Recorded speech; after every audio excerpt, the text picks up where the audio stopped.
Hello railway lovers, we are starting our journey at Lisboa-Oriente, also known as Gare, one of Portugal's most iconic and modern stations. Designed by the renowned architect Santiago Calatrava and opened in 1998 for Expo 98, it's not just a station, it's a piece of architectural art. From here, we'll head into the heart of Alentejo with a quick stop in Beja before reaching our final destination, Évora. But first, let's take a look at our route diagram. For a short stretch, we'll travel along the Linha do Norte, the main line connecting Lisbon to Porto. After Braço de Prata, we'll switch to the Linha de Cintura, literally translated as the waistline. To cross the Tagus River, we'll join the Linha do Sul, the southern line that famously crosses the 25th of April bridge. From Pinhal Novo onward, most of our journey will follow the scenic Alentejo line until Beja. Finally, after Casa Branca, we'll branch off onto the short Évora line, heading toward our final destination. Our train is arriving, but before we can depart, the locomotive needs to change hands to head south. First, the loco is detached from the train and slowly moves to the maneuvering siding. Then, it reverses direction, crosses over the opposite track, and finally couples to the other end of the train, ready for departure.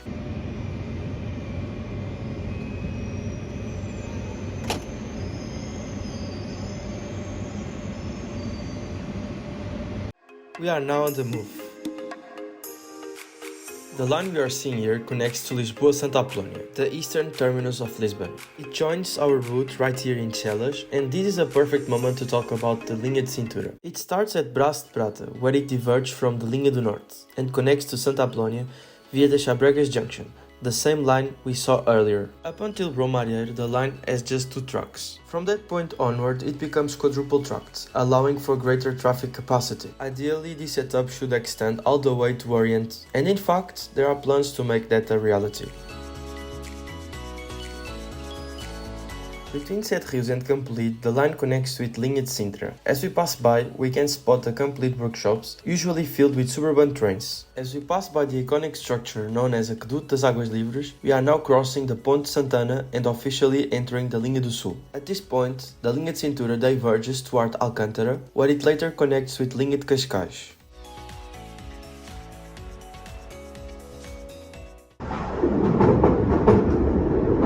With the stunning view of the 25th of April bridge, it's the perfect moment to let you know that you can help us reach new milestones and create even better content by supporting us on Buy Me a Coffee. Every bit of help is truly appreciated, the link is in the description.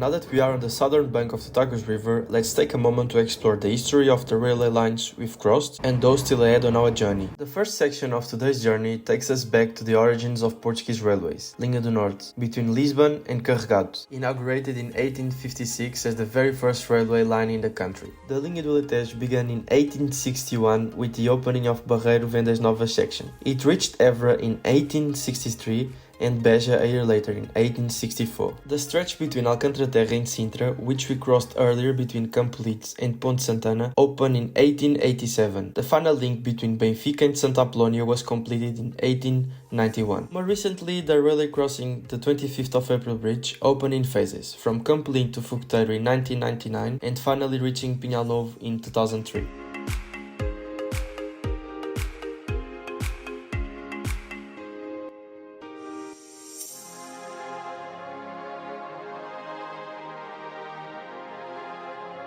On the right, we can spot Fartagus Complex, where trains are parked after service, inspected and cleaned. Right after and just before we reach Coina station, which we bypass since we are on an intercity train, the National Metallurgic branch line connects with the main line. Coina is quite an interesting station. It has 5 tracks, one dedicated to freight, 2 on the sides for through trains or those heading to Setúbal, and 2 in the middle for suburban services that start or end their journey here. We are now passing through Penalva, a station that stands out for being built on a curve. It's designed for high-speed travel. Shunting trains can pass through at up to 120 km per hour, while conventional ones reach 200 km per hour. Penalva also features freight sidings that serve the nearby Auto Europa car factory. Pinhal Novo is just around the corner. If you'd like to learn more about this station, check out our previous video on the Linha do Sado. Here, we officially join the Linha do Alentejo as we continue our journey into the heart of the region.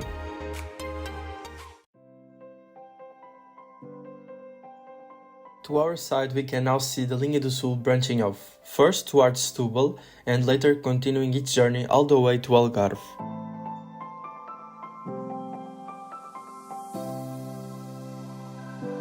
Just before reaching Pucerão, there's a junction with the same name that allows trains to connect directly between the Algarve and Pinhal Novo, bypassing Setúbal. This route is used by passenger trains heading to Faro, as well as freight trains coming from Vendas Novas en route to the port of Sines, Portugal's most important cargo harbour.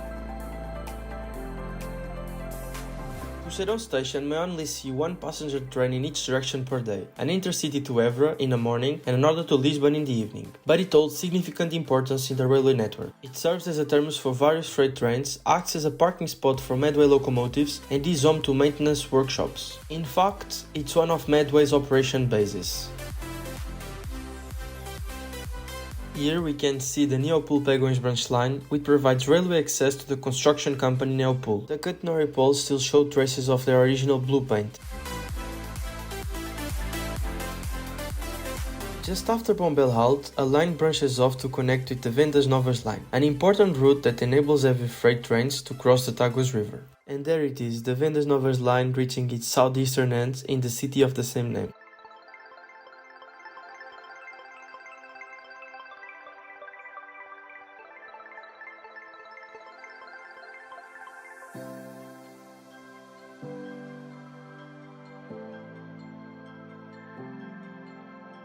Our train has arrived at Casa Branca, where we'll make a quick transfer for our later detour to Beja.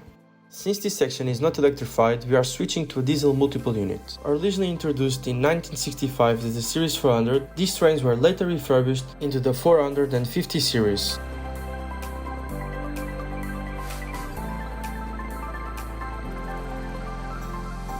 As we move further into the Alentejo, the density of sobreiros, cork oak trees diminishes, revealing white plains and soft hills, perfect for cattle and farming.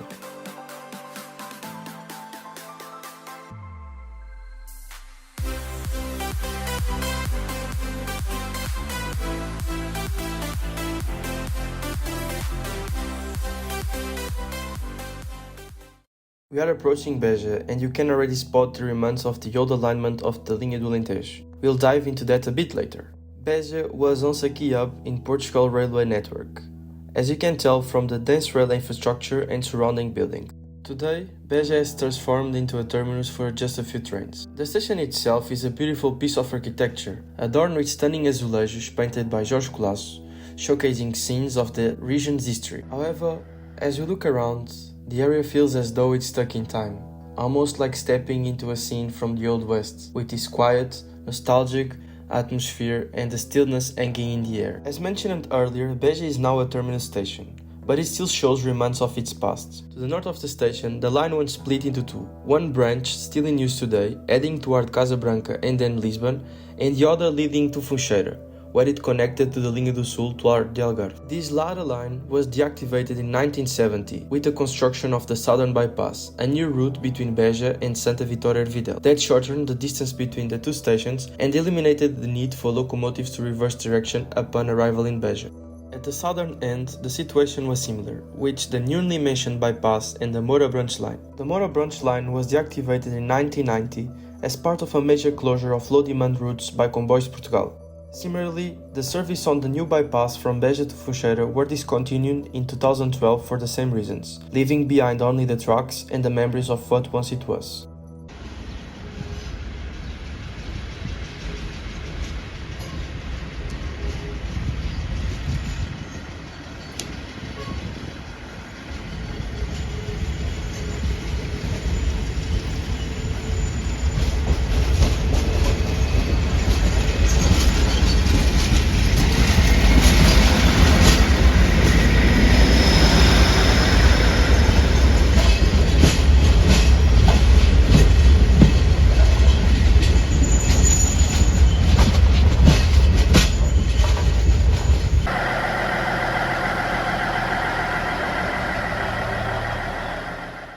After spending some hours in this underworld, where time seems frozen and everything carries a worn-out stillness, it's time to move on, as our journey nears its end.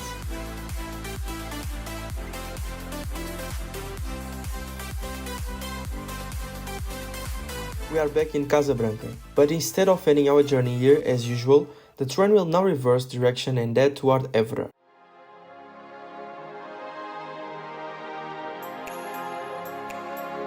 We are on the final stretch of our journey. Don't forget to check out our Instagram after the video. There you'll find hundreds of photos and videos of trains from all over Europe.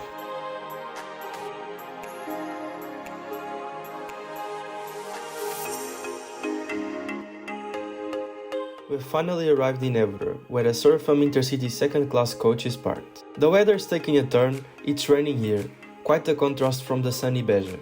But hey, we are not made of sugar, so let's explore a bit.